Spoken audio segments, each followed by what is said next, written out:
cette table ronde parce que nous considérons que l'extrême droite n'est pas une famille politique anodine.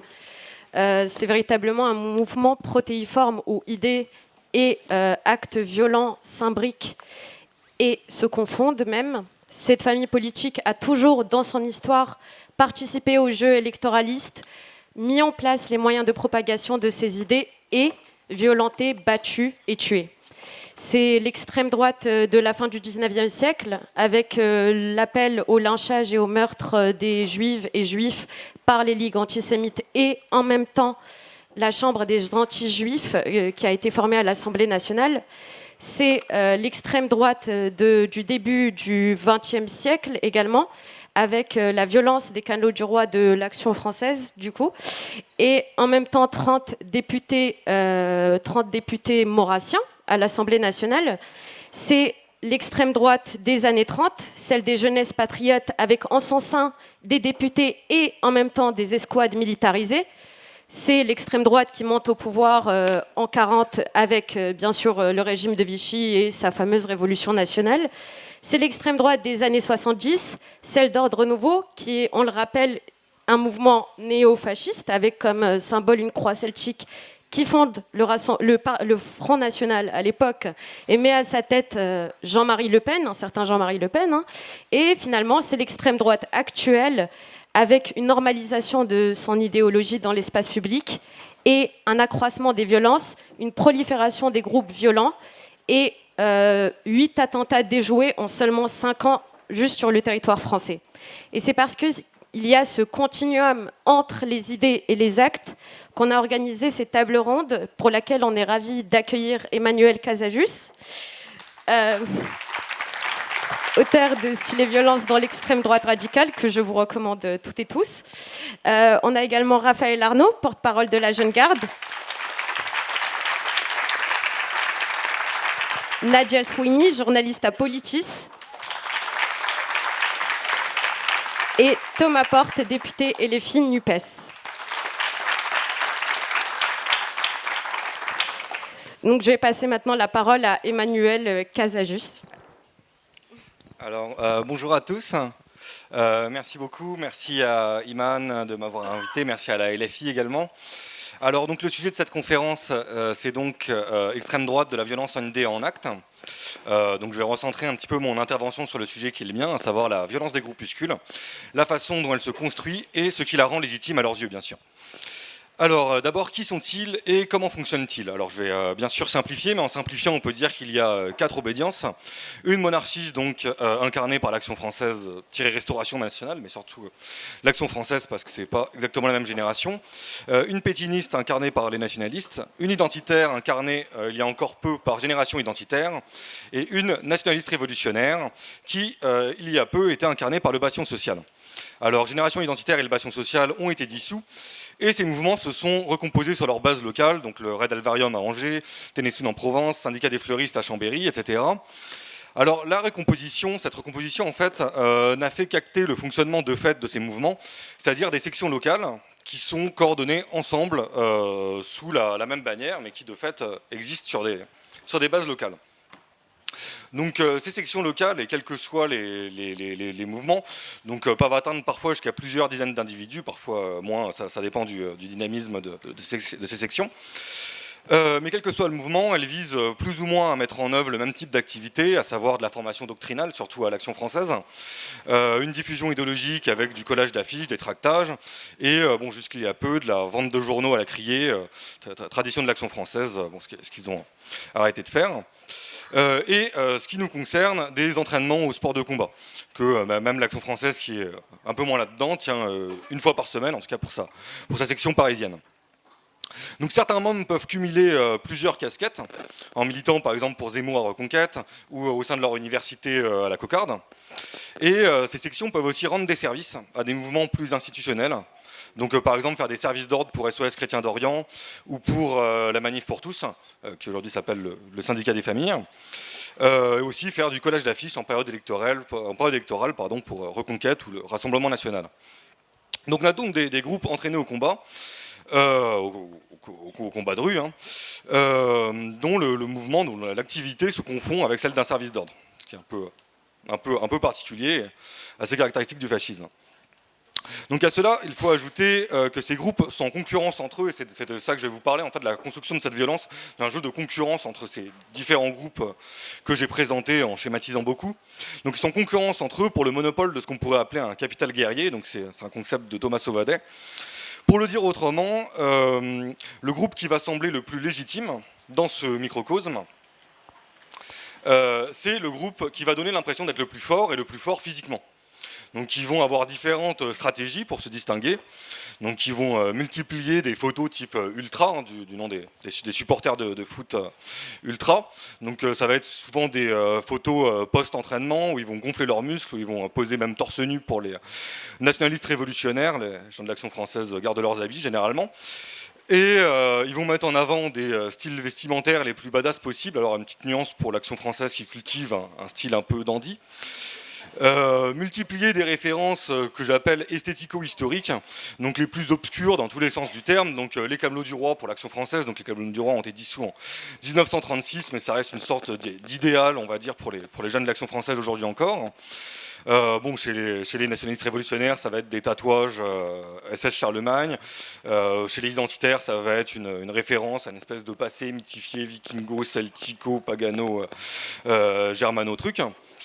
Et en multipliant donc, ce qu'ils considèrent être des exploits, des faits d'armes, qui vont être souvent des agressions de leurs opposants politiques, mais ce qui vont être aussi parfois des combats entre eux, dont on entend très peu parler, mais parce qu'il y a une sorte d'omerta qui les couvre, mais qui sont vraiment réels.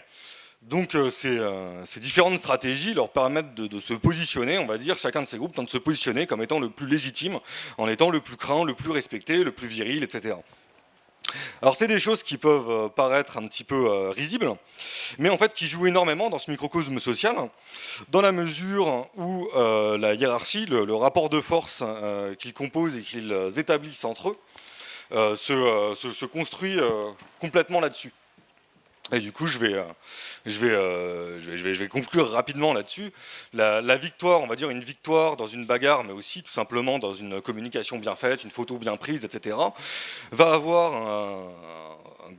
on va dire, va apporter du prestige social et éventuellement des nouveaux membres au groupe qui arrive à mettre ça en place. Et souvent, ça va être les nationalistes révolutionnaires, donc les suites du Bastion social, le GUD, etc. Mais également une défaite qui peut être une défaite dans la rue, mais qui peut être aussi une communication mal faite. Par exemple, l'Action française qui avait fait il y a quelques années des photos de leur entraînement lycéen où ils paraissaient, bon bah voilà, ils ressemblaient à des lycéens, quoi. Et voilà, qu'ils aient fait passer pour des fragiles, qui déshonorent ces groupes et qui leur font perdre des membres et même parfois des sections entières. D'où le fait que des sections entières donc, de l'Action française sont passées vers le mouvement nationaliste révolutionnaire, donc des éléments du GUD à Paris, leur section Marseille, et assez récemment leur section rennoise qui est devenue l'Oriflamme Rennes, donc un groupe qui semble nationaliste révolutionnaire. Donc voilà, c'est un jeu de concurrence dont ils ont en fait un engrenage, j'ai envie de dire, dont ils ne peuvent même pas sortir quand bien même ils le voudraient, à partir du moment où un certain nombre de leurs membres jouent à ce jeu social. Et voilà, c'était ce dont je voulais vous parler.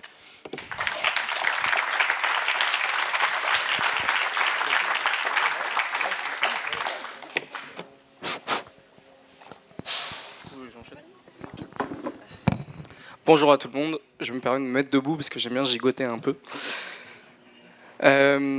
Oui, donc merci à Manuel pour la présentation un peu de ces différentes milices d'extrême droite, parce que souvent dans le langage un peu journalistique, on appelle ça des groupuscules ou alors l'ultra-droite. Nous, on aime bien rappeler que ces gens font partie bien du même camp politique que cette extrême droite, qui est à l'Assemblée nationale, qui a des partis plus traditionnels, etc. C'est bien les mêmes idées qu'ils défendent, c'est des gens qui construisent ensemble, qui ont les mêmes idéologies, qui sont poussés aux mêmes idées politiques. Et donc c'est important pour nous de les mettre dans le même camp politique et de rappeler que c'était tout simplement des milices, des gens qui s'arment pour aller mener des attaques violentes. Ce n'est ni plus ni moins que des milices d'extrême droite. Donc ces milices d'extrême droite, elles se développent aujourd'hui sur l'ensemble du territoire. Je développerai peut-être plus tard ça et peut-être aussi les camarades dans leurs interventions. Et forcément, il y a une augmentation de ces violences extrêmes, une augmentation aussi de la violence en elle-même, du niveau de violence qui est très élevé aujourd'hui en France. Et je vous le dis, je préfère poser les choses sur la table tout de suite. En faisant le tour un peu des diverses organisations syndicales, politiques, notamment des universités d'été, on n'est pas prêt. Là, actuellement, on n'est pas prêt du tout. notamment sur une raison très simple, c'est l'idée de nous défendre par nous-mêmes. Pendant longtemps, dans nos mouvements, malheureusement, on a pensé que l'État, les institutions viendraient nous sauver face au péril fasciste. Aujourd'hui, on voit bien qu'il y a un délitement de toutes ces institutions et de tout ce qu'on pouvait appeler la droite libérale classique qui nous gouvernait jusqu'à présent. Aujourd'hui, ça se confond de partout. Et il va falloir qu'on songe réellement à notre propre autodéfense. Pourquoi est-ce que je vous dis ça? Il y a juste à observer l'actualité. Regardez des personnages comme Sarkozy, ex-président, qui nous dit que Marine Le Pen, finalement, elle fait partie de l'arc républicain aujourd'hui. Un gars comme Geoffroy Lejeune, c'est pareil, toujours Monsieur Sarkozy, qui déclare que Geoffroy Lejeune, c'est terrible tout ce qui lui arrive. Il vient à la rescousse du coup du gars qui dirigeait Valeurs Actuelles, qui ont été d'ailleurs condamnés pour des unes racistes, notamment sur la députée Danielle Obono. Geoffroy Lejeune, il le considère comme étant de centre-droit. Un néofasciste comme Geoffroy Lejeune. Voilà la situation aujourd'hui dans notre pays. On voit tout ce camp libéral, classique, bourgeois qui est en train de se lier à l'extrême droite. Et qui ressort grand gagnant de cette histoire? Évidemment, c'est l'extrême droite. À la différence, l'extrême droite, c'est qu'eux, ils ont besoin de faire masse. Pour prendre le pouvoir, ils ont besoin de, à un moment donné, s'attarder sur les questions populaires. Et c'est pour ça, notamment, qu'on observe le Rassemblement national qui, tout à coup, dans un mouvement trop populaire, même s'ils ont l'habitude de voter contre les classes populaires, on sait très bien ce qu'ils font réellement, ces gens-là, même d'attaquer des mouvements sociaux, comme ils l'ont fait à plusieurs reprises, lorsque c'est trop populaire, ils sont obligés de dire « ouais, on est de votre côté ». Les retraites, on a tous vu, Marine Le Pen et compagnie, ouais, on est avec du côté de la révolte, on est du côté des gens qui sont contre cette retraite, etc. Mais en fait, ces gens-là, ils sont contents de la situation politique dans laquelle on est. Le jour où on gagne, ils tombent. Pour une simple et bonne raison. Le jour où on fait réellement reculer le gouvernement sur ces questions-là, l'extrême droite tombe. Parce qu'ils ne pourront pas faire autre chose que de se ranger derrière la bourgeoisie, derrière les capitalistes et derrière le gouvernement, si jamais ils venaient à perdre.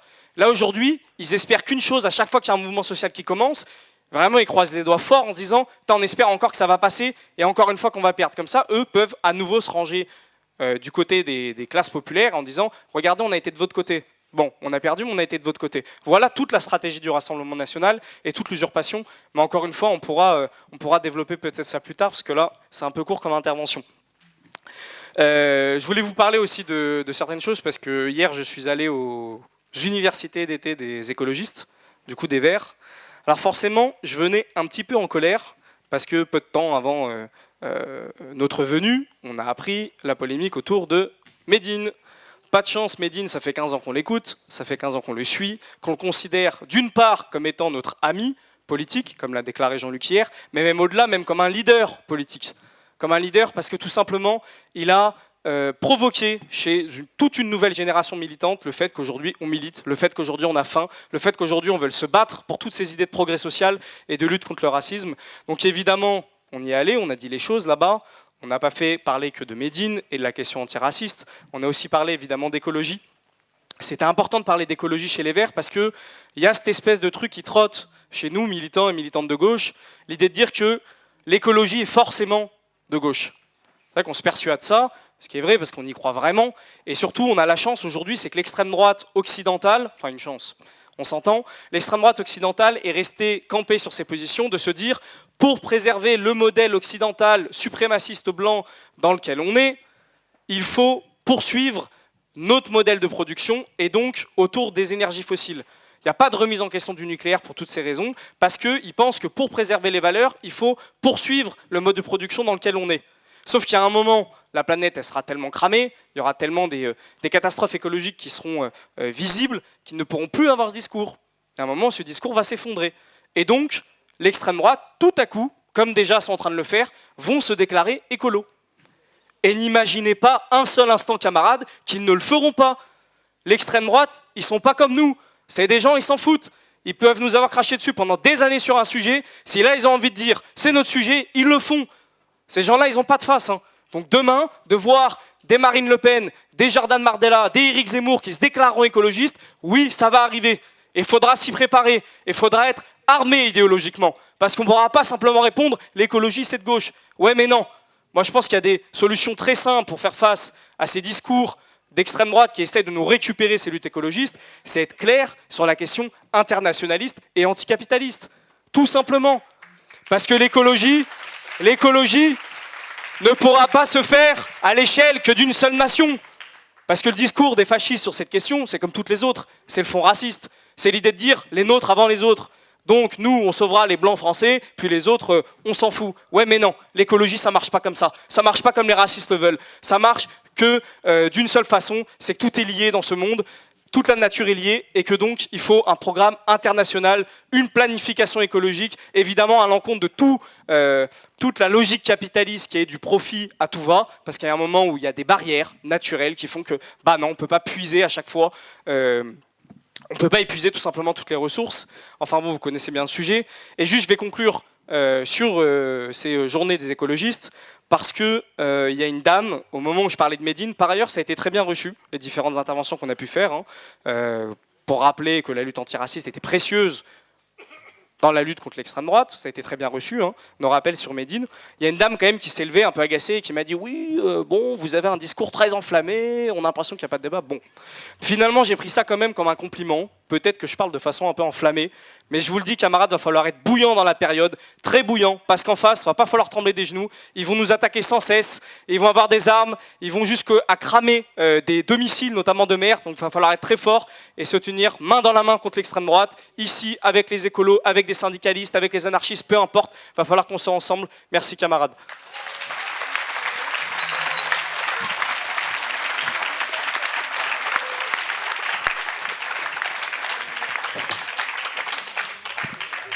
Bonjour, bonjour à toutes et à tous. Alors moi je vais avoir un discours nettement moins enflammé et nettement moins politique. Je m'appelle Nadia Sweeney, je suis journaliste pour Politis et moi je m'intéresse principalement à l'engagement terroriste. On a d'ailleurs révélé avant l'été l'affaire Waffenkraft, que vous connaissez probablement, qui est le premier dossier terroriste d'extrême droite jugé aux assises en France, et qui était un groupe qui voulait commettre des attentats, mené par un gendarme, un ancien gendarme, qui a été condamné à 18 ans de prison. Voilà, ça c'est pour. Donc moi je m'intéresse principalement en fait aux mécaniques de radicalisation à l'extrême droite, dans les velléités terroristes, donc d'extrême violence, dans la commission d'attentats ou dans la volonté de commettre des coups d'État. Les services de renseignement évaluent en fait à 10 attentats d'extrême droite déjoués depuis 2017. Ces groupes, il y a deux grands courants en fait qui innervent et qui traversent l'engagement terroriste à l'extrême droite, qui ne sont pas hermétiques entre eux. Il y a le conspirationnisme insurrectionnel, ce sont des termes de la DGSI, donc je vous les livre tels quels, mais c'est pour dire qu'il y a un aspect révolutionnaire dans ces groupuscules, ou ces milices, mais elles ne sont pas aussi organisées, enfin en tout cas pas de la même manière, dont l'objectif est de renverser l'État par un coup d'État, par la violence, puisqu'ils considèrent l'État comme moralement corrompu, à l'origine de la dégénérescence de la société, donc de la décivilisation, par exemple, un terme qui a été repris par notre cher président, et qui est dû notamment au progressisme, au laxisme, soi-disant laxisme de la justice, l'ouverture des frontières, le mélange des gens, etc. Ça, c'est un premier courant. Le deuxième courant, c'est le courant accélérationniste, c'est-à-dire que l'objectif est de provoquer une guerre raciale pour établir sur le chaos un ethno-État blanc, purifié des éléments allogènes. Donc là, on est dans le néonazisme pur, sans concession. Et d'ailleurs, ils s'en revendiquent assez ouvertement. Et ça, c'est le dossier Waffenkraft, par exemple, qui a été donc jugé en juin dernier. À l'occasion en fait, de ces procès, de ces dossiers que je suis, qui rassemblent quand même au moins une quarantaine de personnes, il y a les magistrats et les policiers aussi se sont étonnés de la similitude des parcours de radicalisation entre l'extrême droite et le djihad. Et c'est ça qui va m'intéresser moi, parce qu'on a déjà une expérience de radicalisation et de mécanique. L'extrême droite, les terroristes d'extrême droite, ceux en tout cas qui ont été condamnés, ont tendance à se présenter comme étant un contre-engagement terroriste contre le djihadisme. Ils disent qu'en gros, ils se sont radicalisés après les attentats de 2015, ce qui est vrai, en règle générale, mais qu'ils se radicalisent contre le djihadisme. Or, ça, c'est faux. Ils ne se radicalisent pas contre, ils se radicalisent en réalité dans la même logique de concurrence dont tu parlais entre les groupes d'extrême droite. Ils se radicalisent dans une lutte de concurrence du capital guerrier. Ils opèrent un mimétisme ils récupèrent la propagande, la façon de faire, ils s'inspirent de leur méthode, que ce soit même sur, par exemple, toutes les recettes d'explosifs, toutes les mécaniques de comment est-ce qu'on prend le pouvoir sur un territoire. Je me rappelle de Logan Nizin, dont tu avais déjà parlé, qui était le groupe OAS, qui, lui, dès 2015, et après janvier, parce que j'avais récupéré des échanges qu'il avait eus avec des nationalistes du Sud, parlait très clairement du fait qu'il fallait s'inspirer de Daesh, que Daesh était l'avenir, que c'était le terrorisme qu'il fallait mettre en place, alors que officiellement, il a un discours pour dire « nous, on lutte contre le djihad », ce qui n'est pas vrai. Donc en fait, il y a dans ces dossiers et dans ces courants qui engagent des gens de plus en plus jeunes, et ça c'est une vraie question, puisque dans le dossier Waffenkraft, le plus jeune a 14 ans au moment des faits. Donc on est vraiment dans une logique de radicalisation sur les réseaux sociaux, très rapide, désidéologisés parfois, déconnectés des groupes historiques d'engagement militant, des lonely wolf, en fait, espèce de loup solitaire. Il y a donc, dans cette logique de capital guerrier, prospère donc depuis quelques années en France, ça nous vient des États-Unis, ce qu'on appelle le white jihad, le djihad blanc. C'est pas moi qui l'ai inventé, c'est pas moi qui l'ai nommé comme ça, ce sont les néo-nazis américains qui, eux, ont développé cette idée qu'il fallait s'approprier la violence guerrière du djihad pour en faire une lutte pour la race blanche, pour la faire très simple.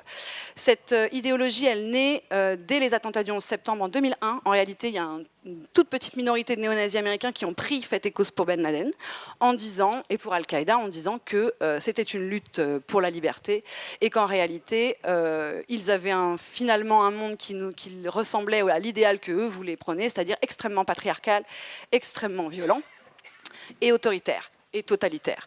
Aujourd'hui, cette idéologie, elle est principalement diffusée sur les réseaux sociaux avec une incroyable propagande extrêmement phénoménale, c'est-à-dire il y a des vidéos de partout, ça diffuse de partout. C'est les Atomwaffen Division, c'est un groupuscule néo-nazi américain qui s'est autodissous en 2020 parce que les Américains ont arrêté les leaders, mais ils se sont reconstitués dans sous-groupes, du sous-groupe, du sous-groupe. Ils ont créé des groupes en Europe, en Ukraine aussi, donc en Europe de l'Est et en Europe de l'Ouest. Et ils diffusent cette idée du djihad blanc avec une lecture du monde extrêmement similaire à celle des islamistes et des djihadistes dans la logique guerrière. En décembre 2021, l'université de Washington, des chercheurs de l'université de Washington ont fait des recherches sur quels étaient les points communs entre le suprémacisme blanc et les djihadistes. Et en fait, ils se sont rendus compte, enfin ils démontrent, que les islamistes et les djihadistes radicaux, les islamistes radicaux et le djihadisme étaient en réalité des acteurs d'extrême droite, parce qu'ils ont ils ont une vision similaire du monde. Ils véhiculent une identité collective, chauvine et hyper masculine, basée sur des figures historiques, idéalisées et vues comme supérieures aux autres. La figure du croisé blanc traditionnel qu'on retrouve beaucoup dans les milieux d'extrême droite, versus le compagnon du prophète guerrier, idéalisé et conquérant de l'autre, pour faire un parallèle sur les imageries. Donc c'est l'héroïsation de l'homme guerrier viril, basée sur une construction très traditionnelle du rôle de l'homme et de la femme, avec un processus de déshumanisation des autres. L'autre est une menace existentielle, l'existence même de l'autre est une menace existentielle pour leur groupe. C'est la même mécanique c'est-à-dire des deux côtés. Enfin, qui n'est, à mon avis, pas vraiment d'un côté différent, mais ils ont une tendance à la théorie du complot, et avec une vision victimaire, c'est-à-dire que les djihadistes ont théorisé la guerre globale contre l'islam fondamental, c'est-à-dire que tout ce qui n'est pas eux est en guerre contre eux.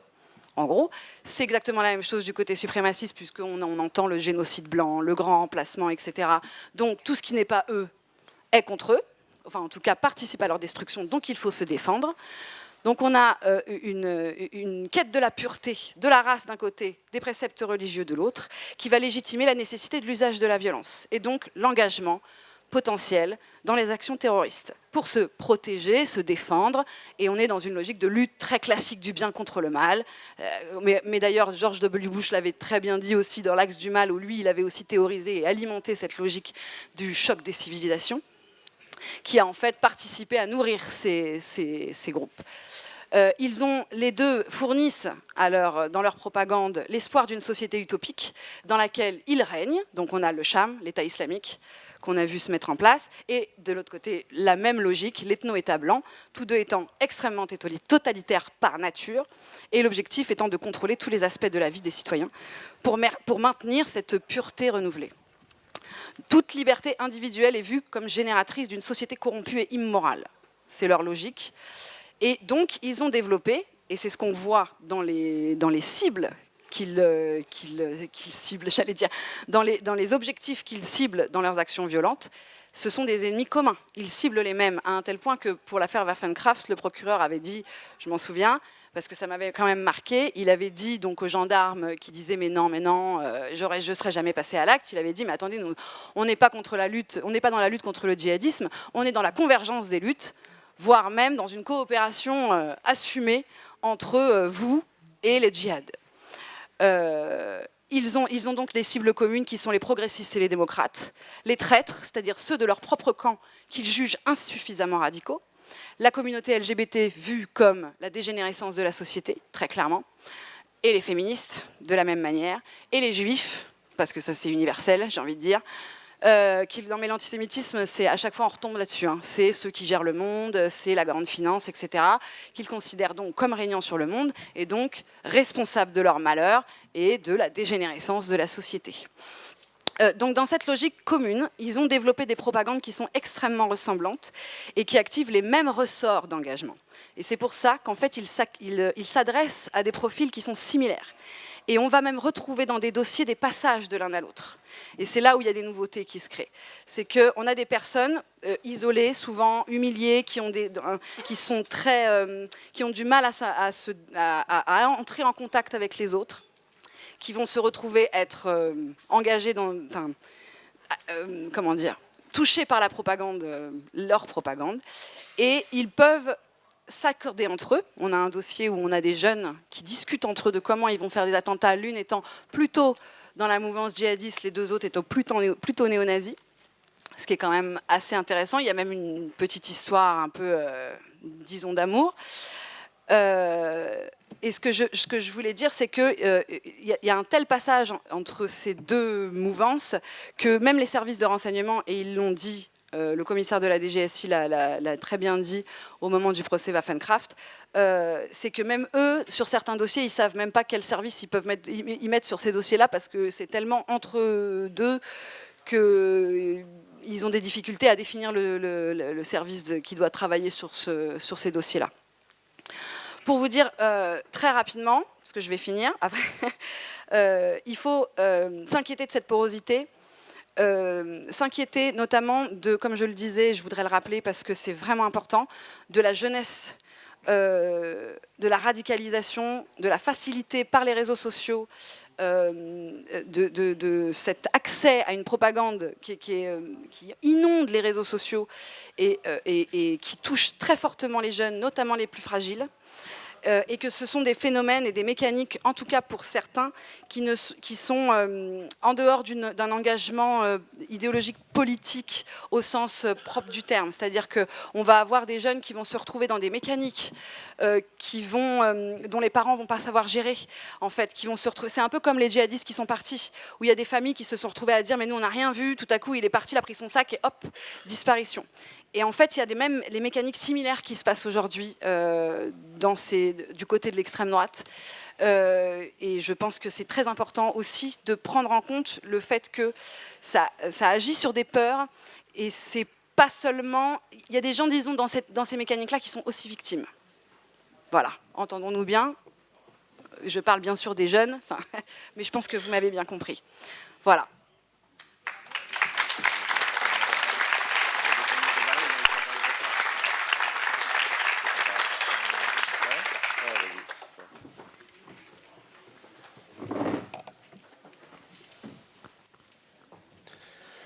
Bonjour à toutes et à tous, merci pour cette conférence sur ce sujet majeur de l'extrême droite.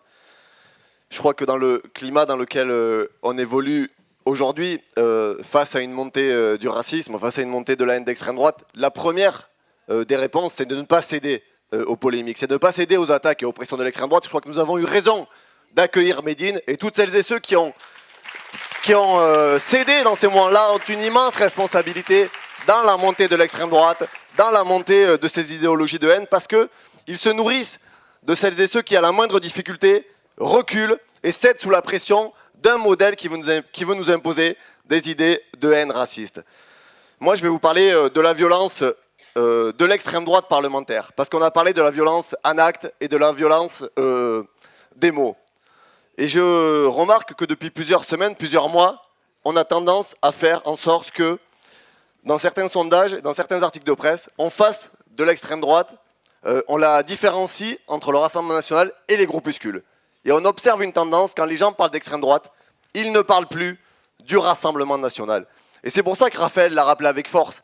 Les gens qui sont aujourd'hui dans des groupuscules violents, qui mènent des agressions, sont dans le même camp politique que les députés qui siègent face à nous dans l'hémicycle. Et ça, il ne faut jamais lâcher, il faut le rappeler. Et je vais donner plusieurs exemples pour montrer que l'idéologie raciste, elle est du côté des députés du Rassemblement national. Ce n'est pas parce qu'ils portent des costards et des cravates à l'Assemblée nationale que ces gens-là ont changé. Je donne 3 exemples qui sont passés parfois sous silence. Il y a quelques semaines, on a évoqué le projet de loi sur les douanes. Donc c'est un peu technique, c'était très tard dans l'hémicycle, et il avait été question par le gouvernement de créer une réserve opérationnelle. Comme il manquait des douaniers, il voulait faire un peu comme avec les policiers, c'est-à-dire créer des gens qui revenaient soit à la retraite, soit qui pouvaient exercer ce métier pour pallier au manque de personnel. Les députés du Rassemblement national ont déposé un amendement pour interdire la réserve opérationnelle aux binationaux. Donc c'est une différenciation selon la nationalité, ce qui n'a jamais été fait depuis le régime de Vichy. Voilà ce qu'ont défendu les députés du Rassemblement national dans l'hémicycle. Le deuxième exemple, ça a été ce qui s'est passé sur la question des migrants. Évidemment, vous avez tous en tête l'exemple des propos à l'égard de Carlos Martin Milongo, mon collègue, qui a été traité avec des propos racistes d'un député d'extrême droite. Mais quelques jours avant, une députée du Rassemblement national était venue à la tribune de l'hémicycle défendre une résolution sur SOS Méditerranée pour dire qu'il fallait laisser mourir les gens en Méditerranée. Ces gens-là viennent dans l'hémicycle dire qu'il faut laisser mourir des gens parce qu'ils n'ont pas la même couleur de peau que nous, parce qu'ils ont une autre religion, parce qu'ils viennent d'un autre côté de la planète. Et le troisième exemple, c'est celui de l'identité nationale et de la préférence nationale, parce qu'ils utilisent les deux termes. Qu'est-ce que ça veut dire ? C'est la même chose que pour les binationaux dans la réserve opérationnelle des douanes. C'est-à-dire qu'ils veulent réserver les logements sociaux à des gens qui sont français, de nationalité. Ils veulent réserver le travail à des gens qui ont de nationalité française. Donc c'est-à-dire qu'on a des députés aujourd'hui en France, en 2023, qui organisent une différenciation sur la nationalité des gens. Et c'est extrêmement grave, à tel point qu'ils ont poussé le curseur jusqu'à ce qu'un député du Rassemblement national, Yohann Gillet, qui est un député du Gard, vienne en commission des lois demander à Gérald Darmanin, dans les gens qui ont été arrêtés après les révoltes urbaines, combien y avait-il de jeunes qui étaient des binationaux? Quelle était la nationalité de leurs parents? Étaient-ils binationaux? Combien de ces parents bénéficiaient de logements sociaux?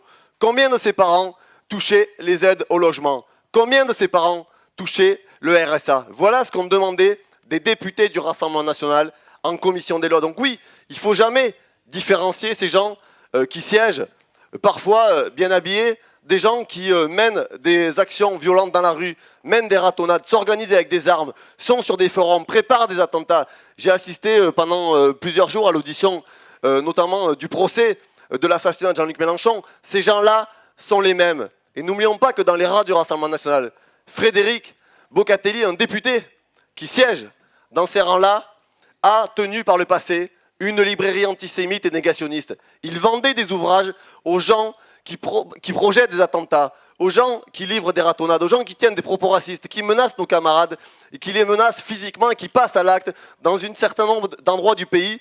Et tu l'as dit, Raphaël, on a vu il y a quelques jours le domicile d'un camarade insoumis qui a été incendié. C'était la deuxième agression sur sa maison. Et il y a eu une tentative d'assassinat, à tel point que le procureur lui-même a déclenché une enquête là-dessus.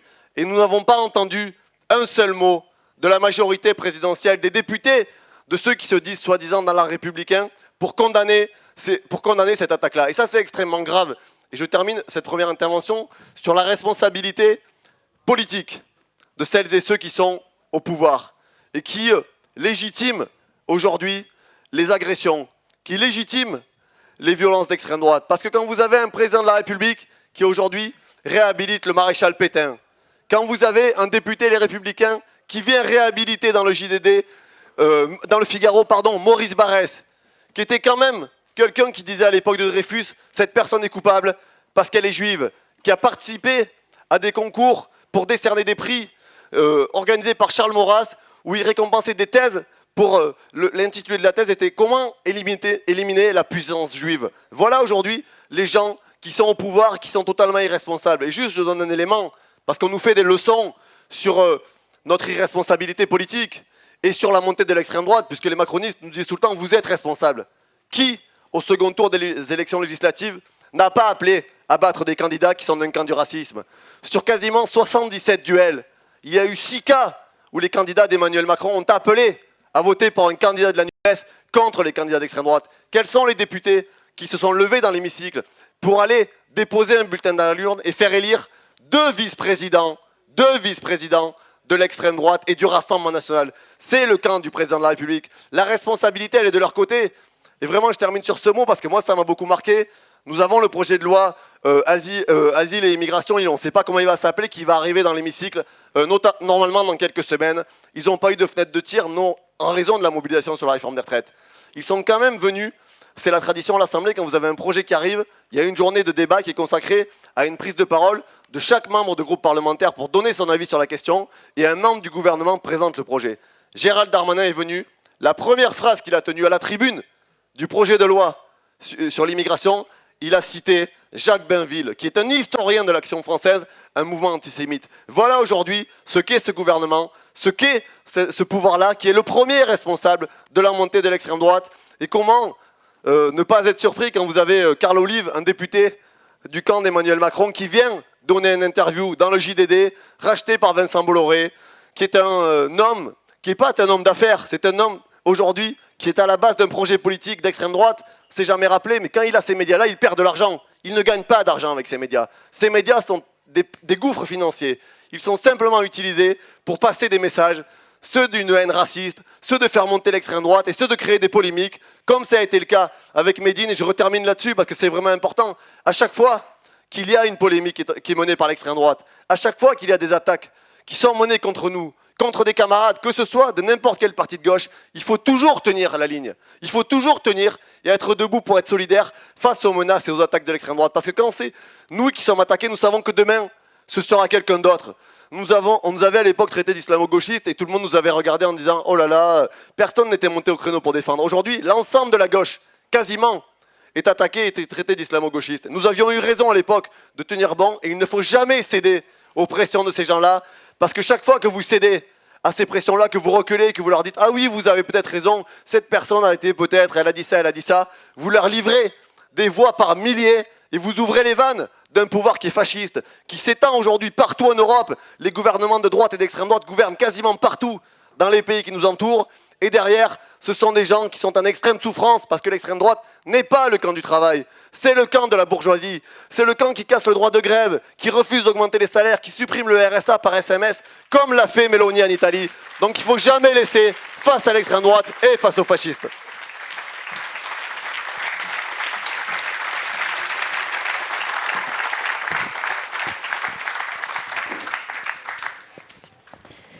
Merci à toutes et tous pour vos interventions très éclairantes. J'aimerais revenir sur un point en particulier qui a commencé à être abordé, c'est le recrutement de ces milices-là, comme tu dis Raphaël. Par exemple, Emmanuel, tu insistes dans ton livre sur l'importance de l'esthétique autant dans la cohésion groupale que dans le recrutement. Et à cet égard, on pourrait même dire que l'autoreprésentation et l'esthétique sont véritablement des éléments structurants de l'extrême droite en général. Et Walter Benjamin disait par exemple que l'esthétisation de la politique était fasciste ou en tout cas menée au fascisme.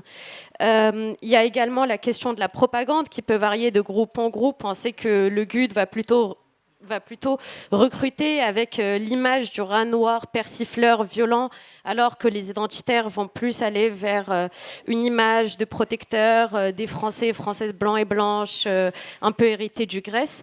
Quels vous paraissent être les vecteurs les plus importants du recrutement dans ces milices ? Alors, Pour ce qui est du recrutement, c'est un peu dur à dire. Pour l'Action française, sur lequel j'avais fait des statistiques assez précises, en tout cas sur leur section parisienne, c'est beaucoup de gens qui viennent de familles Action française, donc parents, grands-parents qui ont milité à l'Action française ou parfois dans d'autres mouvements d'extrême droite, OAS, etc. Mais on voit une proximité avec l'extrême droite qui existe depuis plusieurs générations. Et vous l'entendez là? Ah oui, bah, c'est mieux là.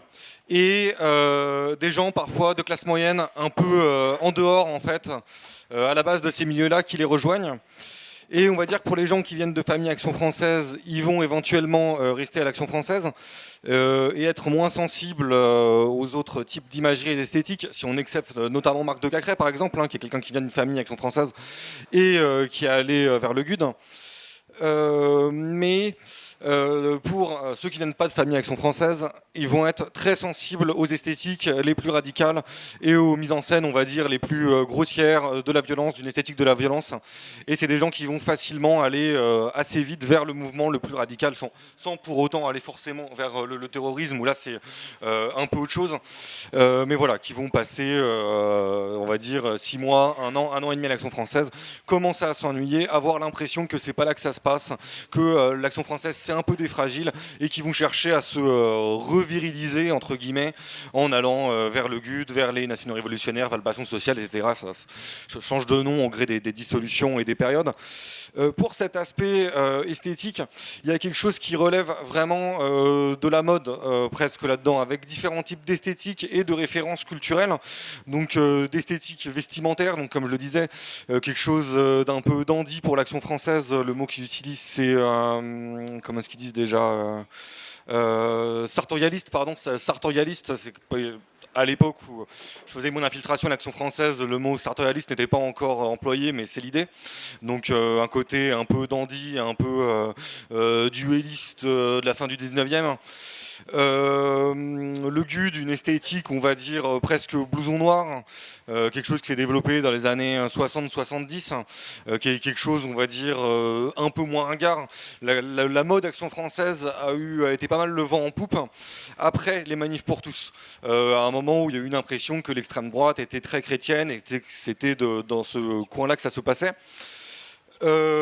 Ça s'est un peu ringardisé et peu à peu les militants du GUD puis du Bastion social ont réussi à donner l'impression que les militants de l'Action française étaient un peu des fragiles avec un look ringard, et c'est ça qui a beaucoup fait que beaucoup de militants d'Action française sont peu à peu passés vers le GUD. Alors ce qui est intéressant, c'est que l'Action française continue à recruter. Donc moi j'ai terminé mon terrain, donc qui exactement ça je ne sais pas, mais ils continuent à recruter, ils continuent à être nombreux, et en même temps une bonne partie de leurs membres passent vers le GUD, et puis bon bah voilà, quand ils arrivent au GUD, a priori, ils s'arrêtent d'aller plus vers la droite. Mais en tout cas, voilà, il y a donc une concurrence donc, entre différents mouvements, avec une espèce d'esthétique de différents mouvements, et puis toujours une recherche de la badassitude qui est de plus en plus extrême. Et ce qu'il y a de nouveau aussi par rapport à mon terrain, c'est qu'à l'époque, c'était vraiment des choses de niche, avec des gens qui se reconnaissaient entre eux, avec leurs propres références, beaucoup de références historiques, donc qui vont se lier souvent à des passés mythifiés, et leur style vestimentaire vont un peu essayer de murmurer ça, de faire référence à ça. Mais ce qu'il y a de nouveau, c'est que maintenant il y a des youtubeurs, alors qui ont été un petit peu enlevés de YouTube, mais ils ont réussi beaucoup à faire parler d'eux. Je pense à Papacito, je pense à Baptiste Marchais. Et ces gens-là ont démocratisé cette esthétique, démocratisé cette mode, et ça fait que la contre-culture d'extrême droite est presque une contre-culture comme une autre, comme on peut être, j'en sais rien, gothique, punk, métalleux, etc. Et ils ont réussi à se placer un petit peu là-dedans, à être une façon d'être cool en fait. Et ça, voilà. Donc qu'est-ce que ça leur rapporte exactement en termes militants aujourd'hui, ça je sais pas, mais c'est sûr qu'en termes d'influence, en termes de crédibilité, et voilà, il y a quelques années, être d'extrême droite, c'était un truc un peu du mec bizarre, un peu anormal, où on a un peu peur qu'il fasse un bullying for Columbine. Et ils ont réussi à se normaliser en fait. Leur code esthétique, leur code culturel se sont beaucoup normalisés via ces youtubeurs, via beaucoup les groupes de mèmes sur Facebook, via leur grosse présence sur les réseaux sociaux, et via le fait qu'il y a une espèce de coolitude de l'extrémisme qu'ils ont réussi à banaliser en fait. Donc voilà, j'espère que j'ai bien répondu.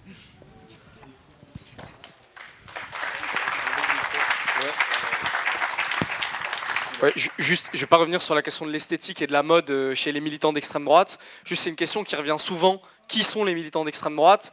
Alors sans dresser une grande étude sociologique sur qui ils sont, quand même quelques éléments qui en disent long sur leur parcours politique et pourquoi est-ce qu'ils s'engagent dans des milices d'extrême droite. Tu as cité notamment Marc de Cacré-Valmeunier. Rien qu'au nom, ça sonne pas vraiment prolo. C'est une très riche famille aristocrate. C'est même pas des bourgeois. C'est des gens qui viennent de l'aristocratie française, la vieille aristocratie, qui soutenait à l'époque déjà la monarchie. Donc il faut bien comprendre que dans toute leur logique réactionnaire, elle ne vient pas de nulle part. C'est que c'est matériel, c'est profond en eux. C'est des gens qui avaient tout, qui avaient tous les privilèges. Et tout à coup, suite à la Révolution française et aux divers mouvements sociaux, notamment à travers le mouvement ouvrier, ils se sont vus perdre tous ces privilèges, perdre toute la puissance qu'ils pouvaient avoir. Et c'est ces gens-là, finalement, qui ont été déchus, qui veulent à nouveau s'imposer sur le terrain politique, par la violence évidemment, et pour réimposer toutes leurs idées réactionnaires. Je pense notamment aussi à un autre personnage qui a été très médiatisé à un moment, c'est Thaïs Descuffon. Vous savez, celle qui était présentée comme la porte-parole de Génération Identitaire, qui aujourd'hui se recycle dans l'antiféminisme, notamment sur YouTube. Donc cette chère Thaïs Descuffon, en réalité, s'appelle Anne-Thaïs du Tertre d'Esquefan. Voilà son nom entier. C'est ces gens-là qui viennent nous apprendre ce que serait que l'identité française, ce qu'on vit tous les jours. C'est ces gens-là qui nous parlent d'identité et compagnie. Non. Ces gens-là, leur identité, c'est juste l'identité de la vieille aristocratie française, bourgeoise, blanche, suprémaciste. Et c'est ces gens-là qu'on va combattre sur tous les terrains, et notamment l'identité, mais peut-être qu'on développera plus tard.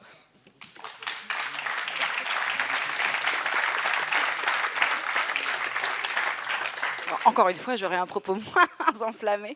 Non, juste pour revenir, pour répondre sur l'esthétique dans l'engagement terroriste, en tout cas, il y a une esthétique néo-nazie extrêmement diverse, qui se diffuse beaucoup sur les réseaux sociaux, où on voit par exemple le school mask, vous voyez le masque avec le masque avec la tête de mort, la bouche de la tête de mort. Ça, c'est un signe des Atomwaffendivision qu'ils ont propagé et qu'ils diffusent beaucoup et qui est reprise parce qu'on le retrouve, on retrouve même des policiers qui le portent, on retrouve, c'est des choses comme ça.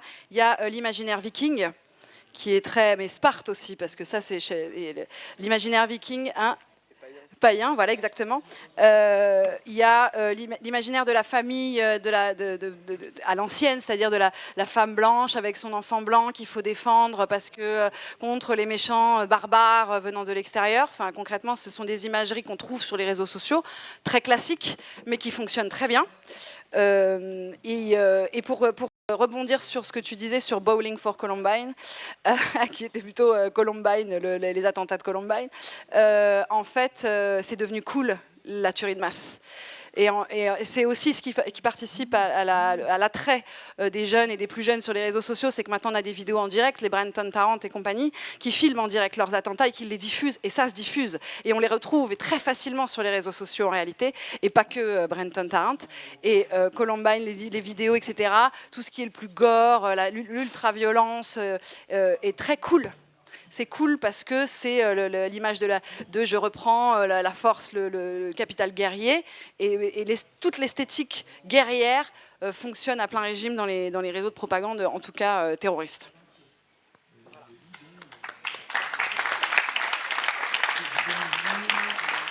Merci beaucoup.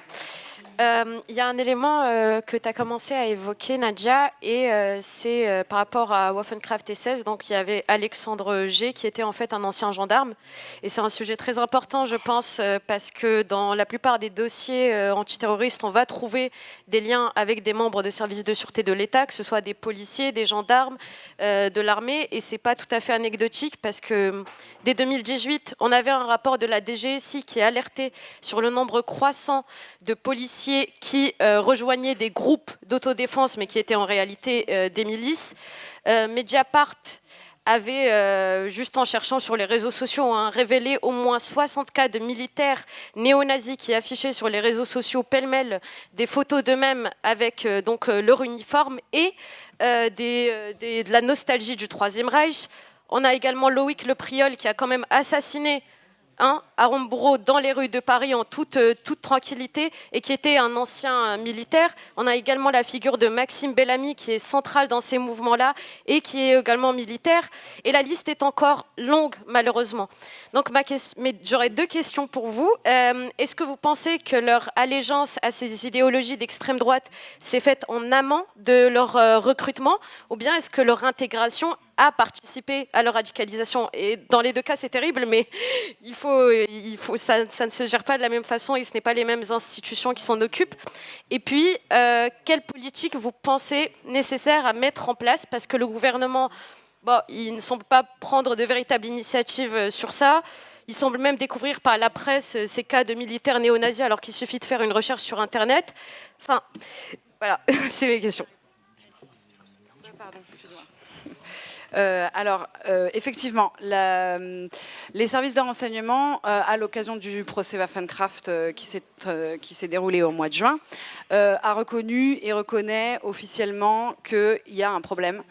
Et qu'il apparaît dans l'ensemble des dossiers, pratiquement tous sauf les entreprises individuelles, parce que, et encore que souvent c'est des anciens militaires, qu'il y a une surreprésentation des services de sécurité de français dans les groupes terroristes. Encore une fois, moi je parle des groupes terroristes parce que c'est ce que je connais. Et qu'effectivement, dans toutes les affaires, on retrouve principalement des militaires ou d'anciens militaires, c'est quand même plus que les policiers. On retrouve d'anciens policiers. J'ai pas croisé de policiers en fonction dans les groupes terroristes. Encore une fois, je me répète. Non, mais parce que c'est pas la même chose, encore une fois, que les groupuscules, même si l'un peut mener à l'autre. Mais il y a effectivement une surreprésentation, notamment de militaires et d'anciens militaires. Est-ce qu'ils étaient d'extrême droite avant, avaient été de terroristes avant d'entrer ou après? C'est un peu la poule et l'œuf, en fait, c'est difficile à dire. D'une part parce que l'engagement dans cette voie du terrorisme d'extrême droite, voire dans la violence d'extrême droite, même sans aller jusqu'au terrorisme, vous donne un attrait pour tout ce qui est l'arme, pour tout ce qui est la violence, et par conséquent, vous allez être plus enclin à aller vers des métiers qui vont vous permettre d'exprimer cette appétence. Donc, est-ce qu'il l'était avant, est-ce qu'il l'était après? Un contrepoint de vue, c'est que à la fois, notamment dans le monde militaire, mais aussi dans le milieu police, différemment, on a quand même un discours qui est celui de la défense de la patrie, France éternelle, avec une imagerie de la France un peu idéalisée, etc., qui favorise aussi l'engagement dans des logiques d'extrême droite.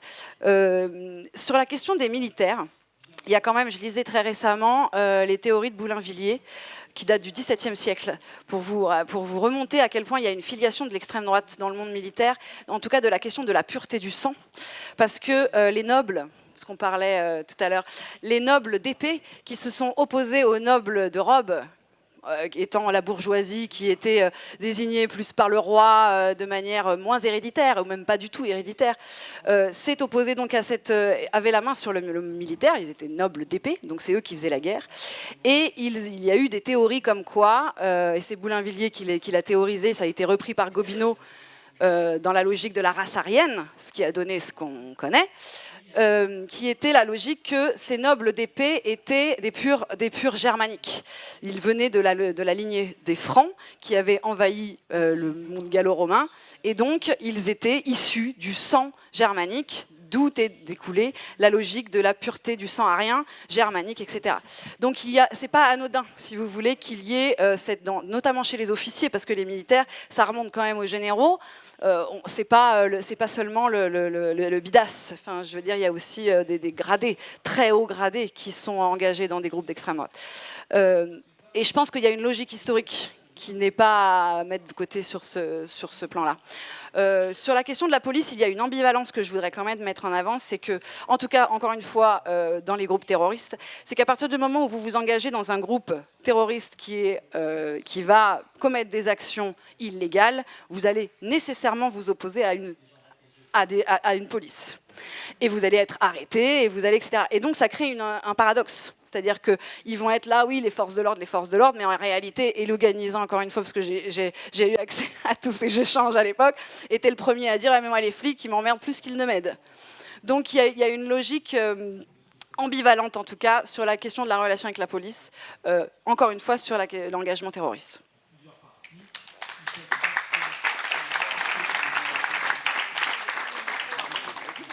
Juste pour ajouter un petit truc sur effectivement cette relation entre extrême droite et armée, il y a effectivement cette filiation de beaucoup de familles qui sont, on va dire, militaires de père en fils, ou en tout cas qui essaient de caser un militaire par génération, éventuellement aussi un prêtre, et avec une tradition donc de l'aristocratie militaire, et qui ont une appétence contre-révolutionnaire. Et comme tu disais, à l'Action française, c'est très visible qu'il y a énormément d'aristocrates, descendants d'aristocrates, revendiqués avec souvent, on va dire, d'autres choses qui vont avec, scouts, catholiques, pas forcément intégristes, mais traditionnalistes. Donc tout un milieu social aristocrate avec tout ce qui va avec. En termes, à Paris, c'est énormément l'Ouest parisien, Saint-Cloud, etc. Donc voilà, c'est pas la bourgeoisie, mais effectivement, c'est l'aristocratie comme classe sociale. Et il y a ce lien depuis au moins la Révolution, mais même avant, entre une fierté militaire. Nous sommes une famille militaire, nous avons la Légion d'honneur à chaque génération depuis tant, etc., depuis sa création. Et en même temps, cette filiation contre-révolutionnaire, notamment chez les De Cacrès, et voilà, avec une espèce de paradoxe que pendant longtemps, c'était des gens qui de fait allaient critiquer la République dans les salons et dans les faits être des officiers qui faisaient pas forcément de vagues. Aujourd'hui, par conservatisme en fait. Aujourd'hui c'est un petit peu moins vrai. Aujourd'hui il y a beaucoup de familles qui on va dire râlent sur la République d'un côté à la sortie de messe et en même temps qui de fait n'avaient pas spécialement tenté de faire un coup d'État à part voilà, une fois de temps en temps quand même. Mais aujourd'hui il y a quand même, j'ai l'impression, une rupture depuis les manifs pour tous. Un certain nombre de ces familles justement, donc beaucoup d'hauts gradés qui se sont dit ah non là ça passe plus, là il faut que l'armée bouge, il faut que. Alors voilà, avec des gens qui ou bien sont eux-mêmes militaires, mais ou bien considèrent que comme leur famille a une tradition militaire, ils sont un peu des militaires et du coup on va appeler l'armée à bouger, etc. Et voilà, mais c'était un peu pour compléter ce que tu disais d'un point de vue un peu sociologique et moins historique, mais voilà c'est.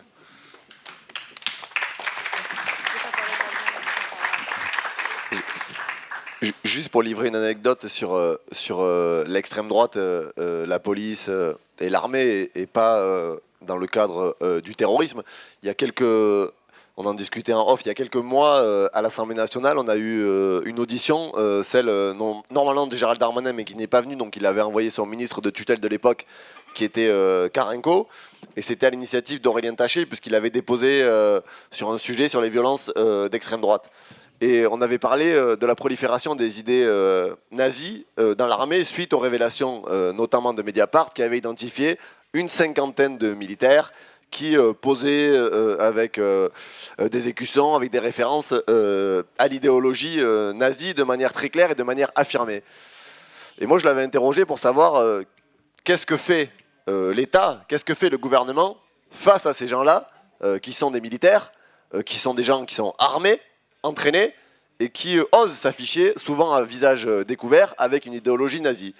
Et la réponse du ministre avait été pour le moins surprenante puisqu'il avait dit écoutez, on ne peut pas les sanctionner véritablement parce que c'est une opinion. Donc nous on avait été très interrogés à savoir que non, être nazi c'est pas une opinion, c'est un délit, c'est comme être raciste, c'est comme être antisémite, ce n'est pas une opinion. Et sur la question de la police, si aujourd'hui on n'a pas quantifié le nombre de policiers et de gendarmes qui sont des militants d'extrême droite, qui participent à des actions violentes, il y en a un certain nombre qui ressortent dans des affaires. On a aussi on voit de groupes d'échange qui se créent sur les réseaux, de groupes WhatsApp, de groupes Telegram, de groupes Facebook à l'époque où il y avait des propos racistes, où il y avait des photos, y compris de gens qui étaient arrêtés, qui circulaient. Et la responsabilité, elle est politique, parce qu'il y a eu aussi un laisser-faire dans la police française sur ces pratiques-là. Et quand on a, comme il y a quelques semaines, des syndicats policiers qui parlent de nuisibles, qui appellent à la guerre civile, contre une partie de la population. Là aussi, c'est laisser le discours d'extrême droite rentrer dans l'institution policière. C'est laisser des syndicats comme Alliance Police, qui, je le dis tranquillement, est un syndicat d'extrême droite, faire la pluie et le beau temps. Et donc là, il y a une responsabilité politique. Et on ne peut que regretter que le directeur général de la police nationale, que Gérald Darmanin, n'ait pas eu un seul mot pour condamner ce communiqué de presse. Je vous laisse imaginer si une autre organisation syndicale, et je cite la CGT, avait eu un tract, évidemment pas en parlant de nuisibles, mais avait eu des mots très forts en s'attaquant par exemple aux milliardaires dans des propos tels qui ont été tenus par les syndicats Alliance. On aurait eu des heures de plateau télé avec des ministres qui seraient succédés pour dire que ces syndicalistes sont irresponsables. Il n'y a pas eu un mot. Donc il y a une responsabilité politique dans le fait que les idées d'extrême droite, elles gagnent aujourd'hui du terrain dans la police, dans l'armée, dans la gendarmerie. C'est aussi pour ça qu'on porte l'idée de revoir de fond en comble la police, simplement, non pas juste pour la question du maintien de l'ordre, mais aussi pour rappeler que dans une police républicaine, nous ne pouvons pas avoir des gens qui sont ouvertement nazis, qui se revendiquent de cette idéologie-là, qui affirment être racistes, qui sont heureux de passer à tabac des gens parce qu'ils n'ont pas la même couleur de peau qu'eux ou qu'ils n'ont pas la même religion. Merci. Non, je voulais juste évoquer le cas de l'Allemagne en quelques secondes, après je lâche la parole, parce que les Allemands, ils ont eu une infiltration extrêmement importante des groupuscules néo-nazis dans leur armée, et ils ont eu une réaction beaucoup plus vive que la nôtre, c'est-à-dire qu'ils ont dissous, notamment des groupes des forces spéciales, qu'ils ont purement et simplement dissous, et ils ont viré les militaires concernés, parce qu'ils avaient créé un groupe en interne avec une culture de groupe néo-nazi. Et l'Allemagne étant l'Allemagne, a quand même eu un sujet avec cette velléité néo-nazie, donc elle a réagi. Là, ce qui est difficile dans ce cas-là, et je rebondis parce que c'est les propos de Karenko que j'avais suivis, c'est que du coup, les Allemands, dans cette logique-là, ont commencé à mettre en place un audit global des fonctionnaires. Et donc, ils reçoivent les fonctionnaires et ils évaluent leur idéologie pour savoir si cette idéologie est constitutionnelle et si par conséquent, ils peuvent rester fonctionnaires. Et là, alors moi, ça me questionne quand même, si vous me permettez. Ils l'ont déjà fait d'ailleurs dans les années 70, au moment de la bande Abadère et de l'extrême gauche, ils ont fait exactement la même chose. Et ils ont viré un certain nombre de profs qui étaient considérés comme trop proches des mouvements d'extrême gauche. Et on est dans les années 70, c'est un autre temps, une autre époque. Mais ce que je veux dire, c'est que c'est une question en France, on n'a pas de réaction, donc il n'y a pas de sujet sur le fait évidemment qu'il en faudrait une. Mais attention, parce que parfois, ça peut amener à des dérives qu'on ne voit pas et qui vont nous revenir en boomerang dans la tronche, en fait. Et en Allemagne, il y a quand même un glissement qui s'opère. Alors, il faut continuer à regarder ce qui se passe pour voir un peu jusqu'où ils vont et comment ils définissent. Mais n'empêche qu'aujourd'hui, ils font un audit sur leurs fonctionnaires pour définir à quel moment leur idéologie est constitutionnelle ou pas. Est-ce qu'on veut ça en France? Je ne sais pas. Voilà.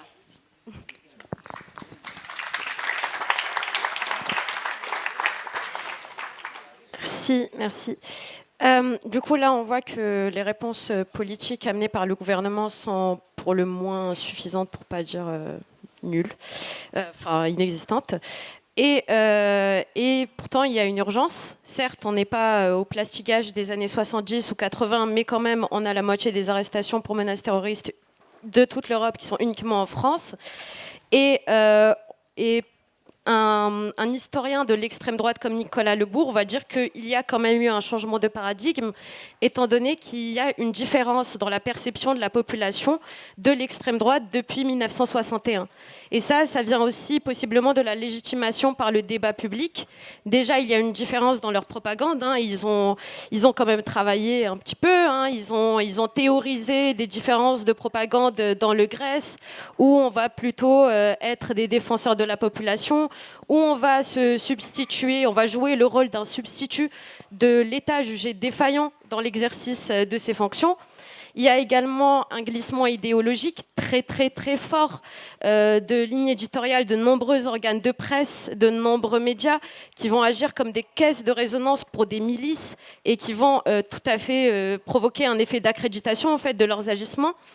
Et bien sûr, il y a on peut dire qu'il y a une défaite d'une certaine gauche, je dirais, personnellement, qui a un peu oublié son ADN et qui s'est abandonnée au repli identitaire. Et il faut être, il me semble, assez honnête par rapport à ça. Donc, j'aimerais vous poser, tu parlais tout à l'heure d'autodéfense, quelle autodéfense déjà intellectuelle, en fait, par rapport à ça, pour éviter, pour endiguer, neutraliser ces idées d'extrême droite?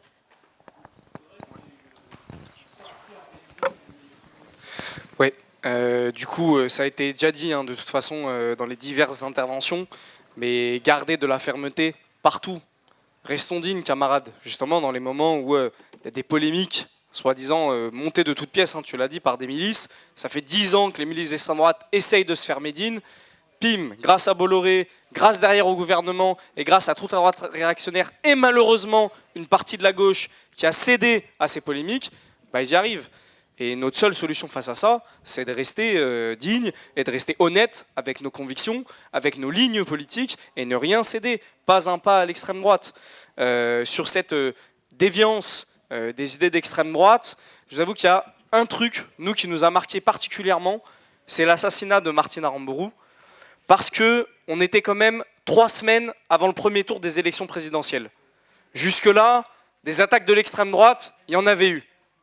Il y en avait à l'appel, de partout. Même des terroristes d'ailleurs qui avaient menacé Emmanuel Macron. J'avais d'ailleurs envoyé un tweet et Alexis Corbière et compagnie.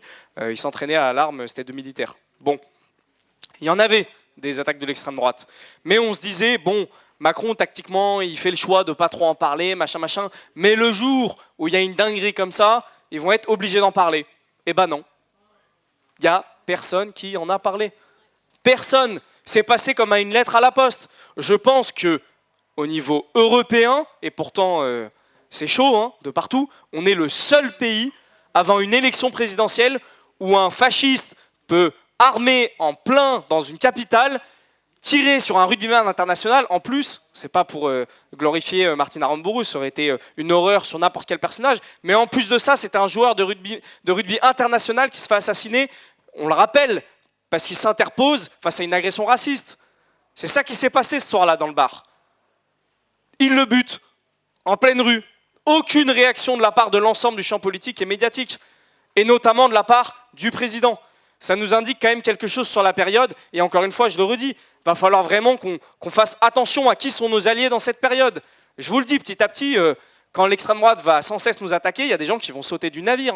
Et on a déjà vu que là, avec la polémique Médine, il y en a qui n'hésitent pas à sauter très rapidement. Donc il va falloir qu'on s'accroche sur nos positions, et surtout qu'on se serre les coudes. Qu'on se serre les coudes, camarades, parce que la période, elle va accrocher.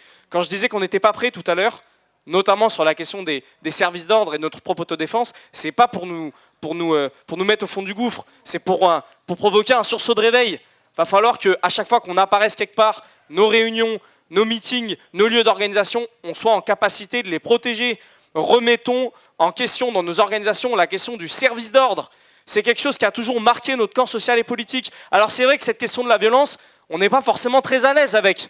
Parce que nous, on souhaite une société sans violence si possible. Mais on fait face à des gens qui veulent nous détruire. Et à un moment, face à ça, il faut qu'on puisse se défendre, camarades. Vraiment, de partout, dans vos comités d'action, pour les militants et militantes, de partout, dans vos syndicats, parlez de cette question-là. Comment est-ce qu'on se défend? Voilà.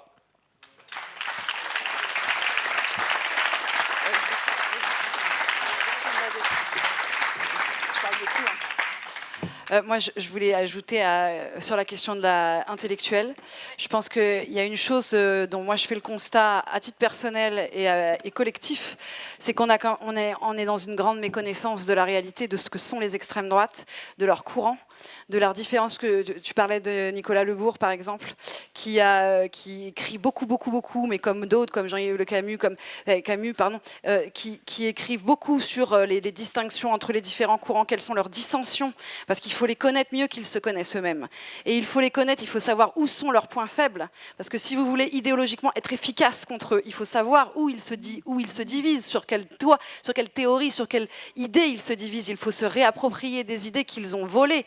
Parce que, alors vous allez peut-être pas aimer, mais le nationalisme à la base, c'est une idée républicaine.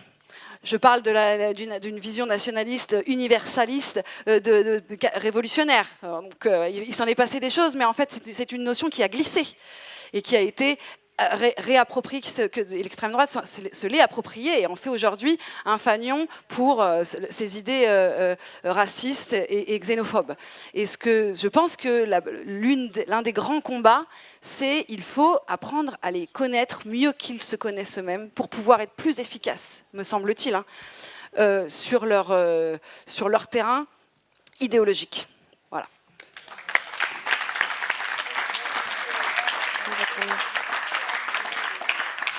Donc, je vais poser une dernière question et je laisse la parole au public. Simplement, par rapport aux réponses politiques, par rapport aux milices d'extrême droite, on a pour le moins, et on peut le dire, une mollesse du ministre de l'Intérieur. Et la seule réponse qu'il apporte... Oui. Merci. Merci. Voilà.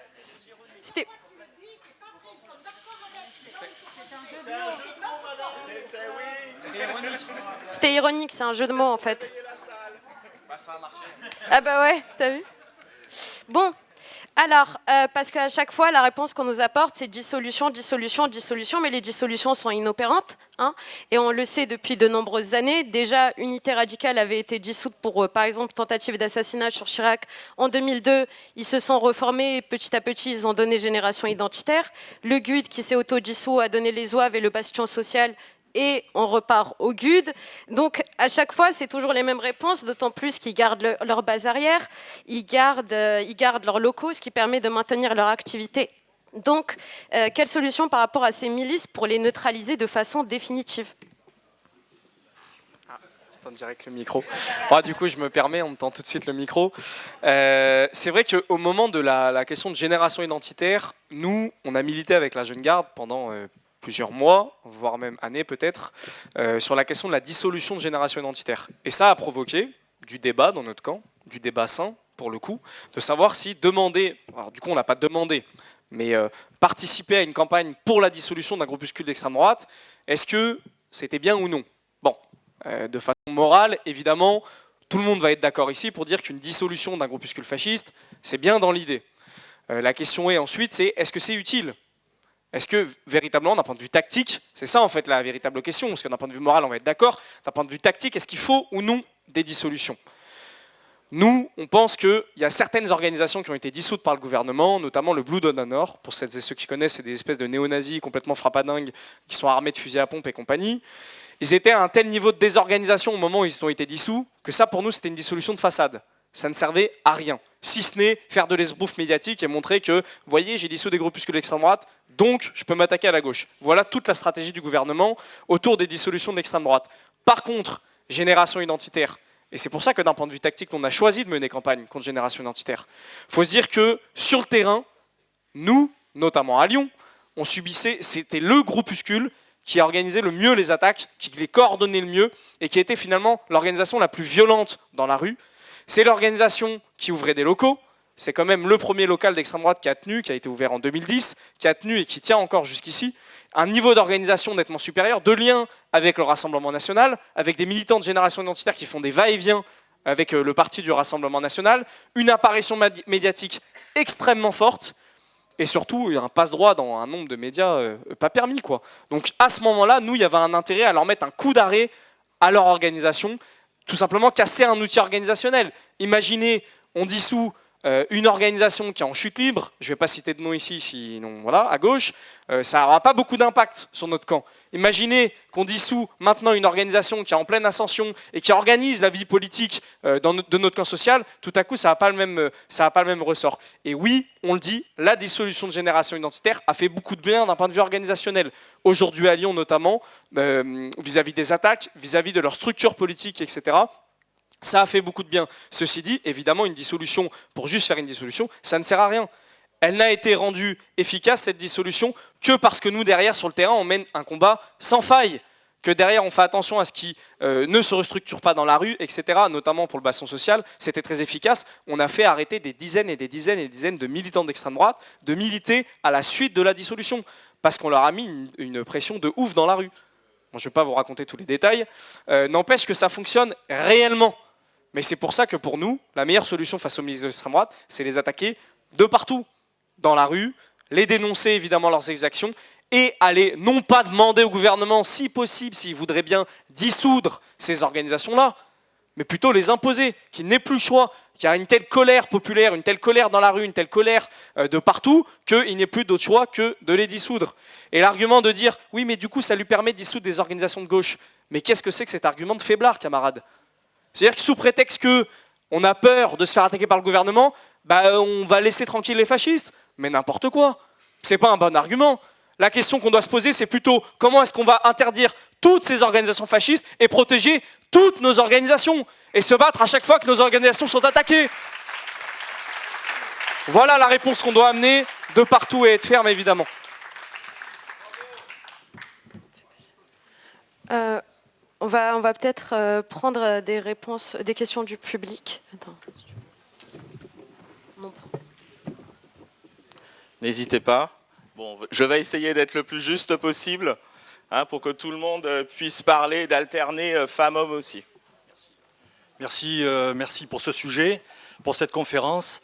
Pour alimenter le débat, la sociologue Rachida Brahim, dans la race tue deux fois, démontre qu'il y a eu 700 meurtres racistes entre 1970 et 1990. Rien que sur Marseille, nous habitons sur Marseille, nous militons sur Marseille, dans le 13-14. En 1973, il y a eu presque 30 meurtres racistes qui n'ont jamais abouti à une condamnation, ni même à une inculpation de qui que ce soit. On voit bien que déjà en 1973 sur Marseille, il y avait une complicité entre à la fois la justice et la police, et il y avait les groupuscules d'extrême droite, où l'OAS était extrêmement présente. À l'époque, en 1973. Je voulais je voulais en tous les cas remettre un peu quelque chose dans le débat. C'était la question qui avait été posée tout à l'heure par le camarade de la jeune garde. Sommes-nous prêts? Sommes-nous prêts face à l'extrême droite? Alors évidemment, cette question, elle est très difficile, elle est très compliquée. L'extrême droite est un serpent qui mue régulièrement. Aujourd'hui, il y a 50 organisations politiques et associatives d'extrême droite qui militent aujourd'hui sur le territoire français. Bien évidemment, il est difficile de faire face à ce phénomène, bien entendu, très compliqué. C'est une des raisons pour laquelle nous, sur Marseille et les Bouches-du-Rhône, nous organisons une formation pour les militants de la France Insoumise qui s'appelle « Bien connaître l'extrême droite pour mieux la combattre », avec des formateurs de vigilance et initiatives syndicales antifascistes qui ont l'habitude de former des syndicats et des syndicalistes sur le monde du travail. Dans le monde du travail, pourquoi dans le monde du travail?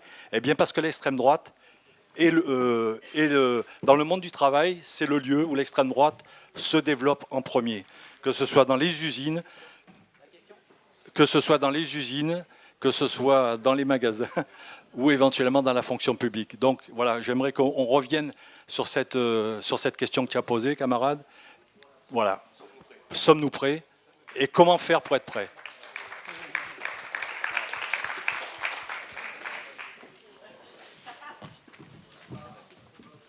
Bonjour, moi c'est juste une question très, très rapide. Je me demande si on a une évaluation du nombre de personnes, il a dit une cinquantaine d'organisations. Est-ce qu'on sait à peu près combien il y a de personnes qui sont vraiment militants dans ces groupes? Voilà.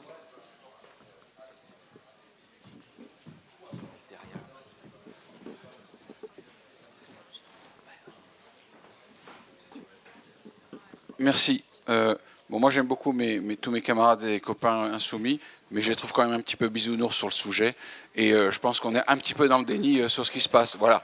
Bon, parce que le jour où ils arriveront au pouvoir, on va en prendre plein la gueule. Alors moi j'ai une question politique-fiction, je vais aller à contre-pied de ce qu'a dit François ce matin. Imaginons, ils arrivent, ils se donnent les moyens constitutionnels, comme le 10 juillet 1940, pour changer la Constitution, de donner tous les moyens, et avoir la vraie force, c'est-à-dire celle des gens apolitiques sous leurs ordres, dans l'armée, dans la police, etc., parce que le fascisme est dangereux quand il a le pouvoir, avant tout, avec tous les gens qui suivent. Selon vous, ils iront jusqu'où? Qu'est-ce qui va se passer concrètement? Ils vont faire quoi? Est-ce qu'ils vont faire des fiches de fonctionnaires insoumis pour les virer? Qu'est-ce qui va se passer? Selon vous, la violence va aller jusqu'où s'ils avaient le pouvoir?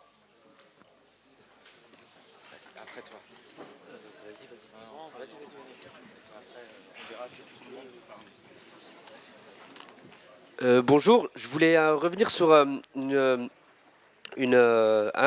mot, un lexique qui est employé, celui de djihad blanc. En fait, là, c'est bien de parler de la méthode, parce que c'est un peu une méthode qui ressemble à ça, mais associer tout le temps, en fait, djihad, c'est les... Oui, je sais, mais parce que je l'ai lu dans Politis, c'est pour ça. Et en fait, c'est un mot qui est dans le lexique musulman. Et on en a marre, en fait, en tant que Français musulmans, on en a marre d'être associé à tout. Et même aux agissements de l'extrême droite. Donc les mots sont importants. Ne pas associer djihad.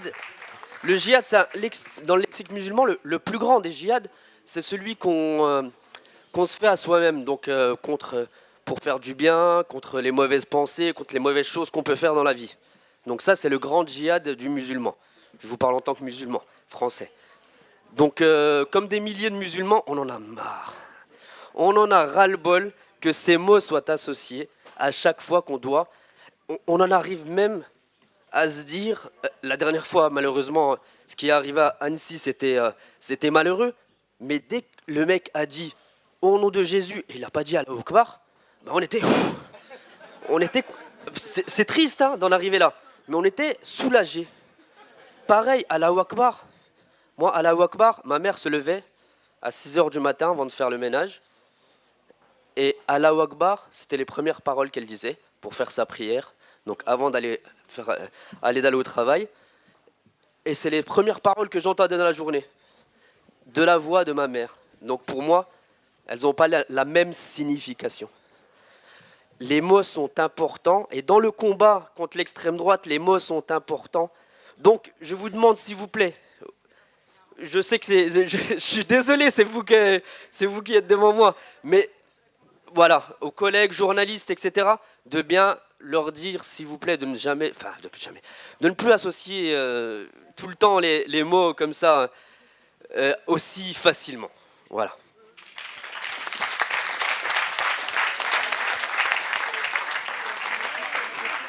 Alors ma remarque elle va faire un écho direct avec ce qu'il vient de dire, c'est-à-dire que vous avez expliqué qu'il y a une très très grande ressemblance entre les terroristes islamistes et les terroristes d'extrême droite.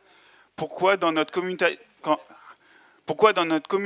quand on parle d'extrême droite, on ne les inclut pas, ces terroristes islamistes?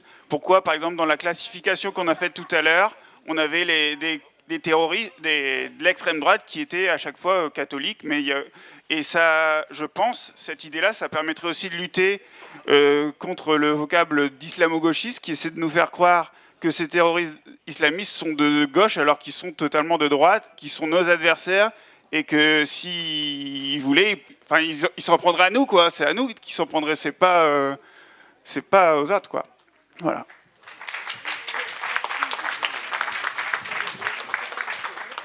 Je suis désolé pour les hommes qui lèvent la main, mais voilà, il y a peu de femmes qui ont parlé. Désolée. Merci aux différents intervenants. Moi, je voulais poser une question dans une logique un peu plus positive. Je sais que, par exemple, la Jeune Garde, vous êtes organisée à Lyon et dans certaines autres villes. Vous n'êtes pas dans toutes les villes. Donc déjà, est-ce que vous avez l'intention de vous développer, de vous organiser dans d'autres villes? Et puis, plus largement, comment, en tant que mouvement France Insoumise, on peut vous aider, en fait, essayer de poser la question un peu positivement, voilà. Alors, je crains que l'heure tourne, donc on va quand même laisser parler la tribune. Donc moi, pour une fois, je ne vais pas parler. Je suis conseiller de Paris et co-animateur du livret antiraciste. Et notamment, j'ai fait voter au Conseil de Paris l'idée de mettre une plaque pour Clément Méric, pour la mémoire de Clément Méric. On a porté avec Thomas Porte.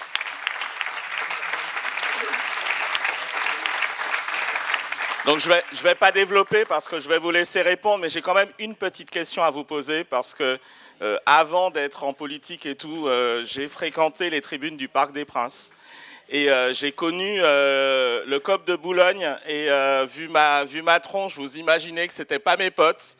Moi, j'allais de l'autre côté, là où il y avait tous les Noirs et les Arabes, hein, Tribune Auteuil, où il y a d'ailleurs quelques antifas dont sont originaires quelques antifas parisiens, mais j'aimerais bien que vous parliez, peut-être toi, mais que vous parliez un peu de ces tribunes qui sont souvent infestées de fachos et qui structurent encore aujourd'hui, je pense, un certain nombre de mouvements, de groupuscules fascistes.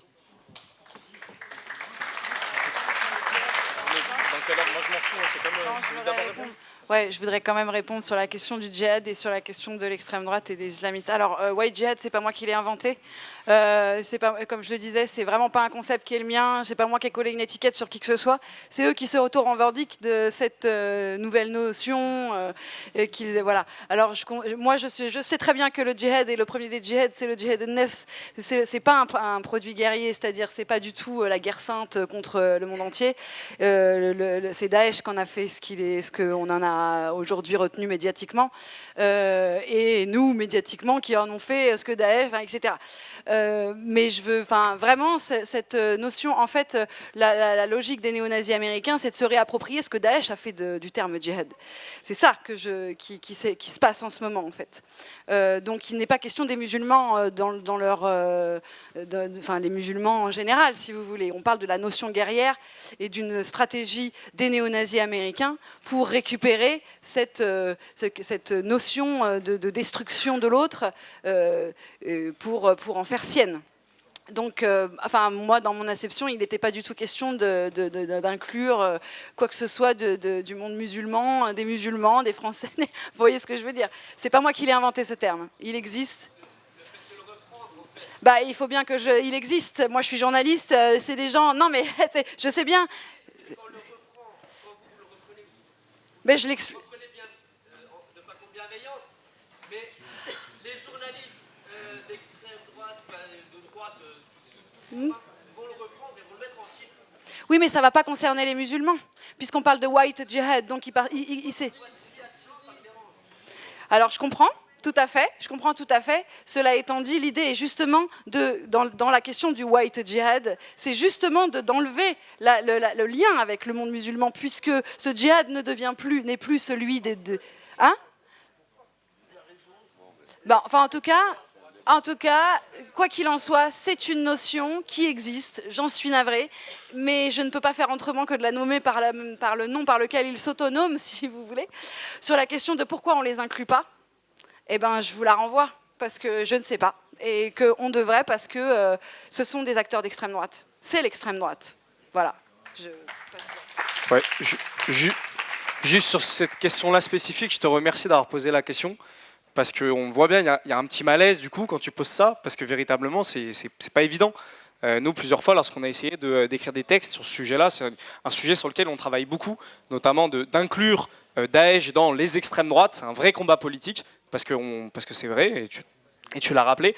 Et la question de comment est-ce qu'on décrit ça, c'est une vraie question. Moi, plusieurs fois, lorsque j'écrivais sur Twitter, à chaque fois, je me disais, est-ce qu'on dit djihadiste, est-ce qu'on note extrême droite musulmane? Et je pose ça parce qu'en fait, j'ai pas d'affirmation là, à ce moment-là, au moment où je prends la parole. C'est une vraie réflexion, et je pense collective, qu'on doit amener de quel terme on utilise pour décrire ces mouvances-là. Il va falloir qu'on en discute vraiment entre nous pour que justement il y ait plus ce malaise-là et qu'on arrête de reprendre potentiellement des thèses islamophobes sans même en avoir conscience ou sans même le vouloir. Ça, c'est un débat qu'on doit réellement poser. Donc, encore une fois, je n'ai pas la réponse exacte, si ce n'est, par contre, de mener le combat fort, de démontrer que ces gens-là sont d'extrême droite, notamment Daesh et compagnie.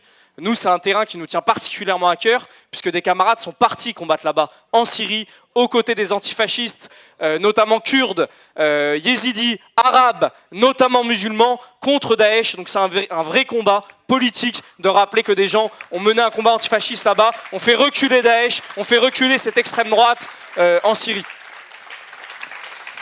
Du coup, il y a plein de questions qui ont été posées.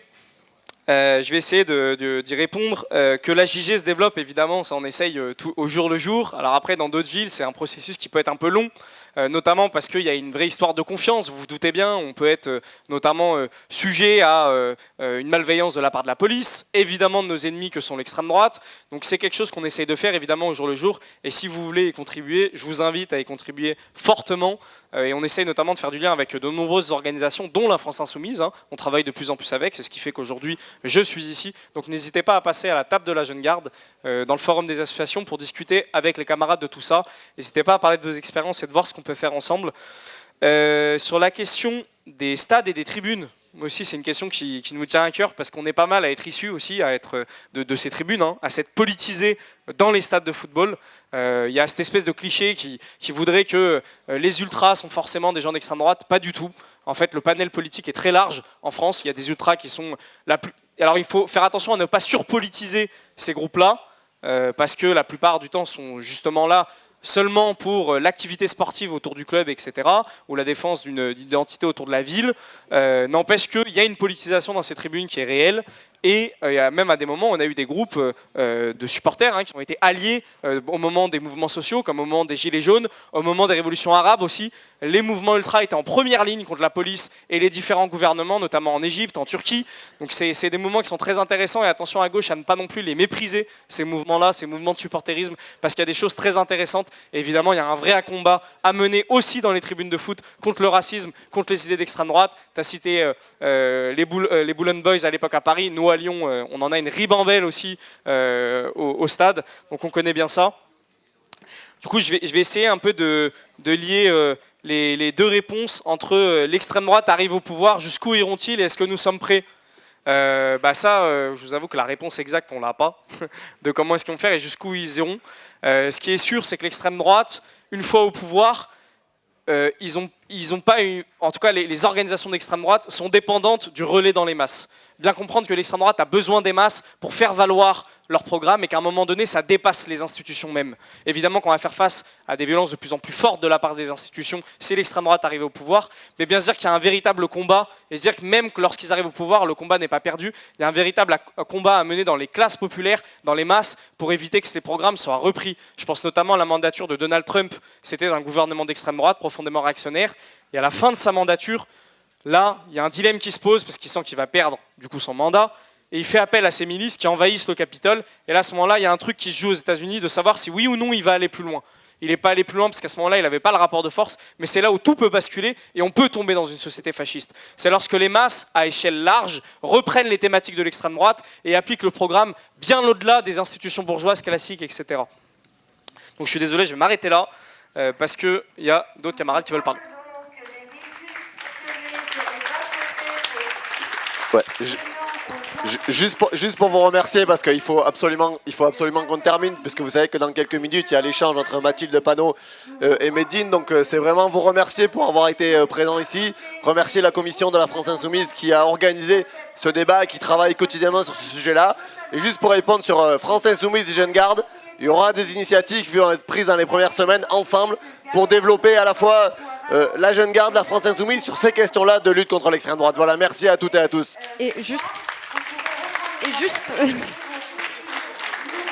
Juste un élément, c'est le livre sur les violences dans l'extrême droite radicale d'Emmanuel Casajus, que je vous invite à aller lire. Voilà.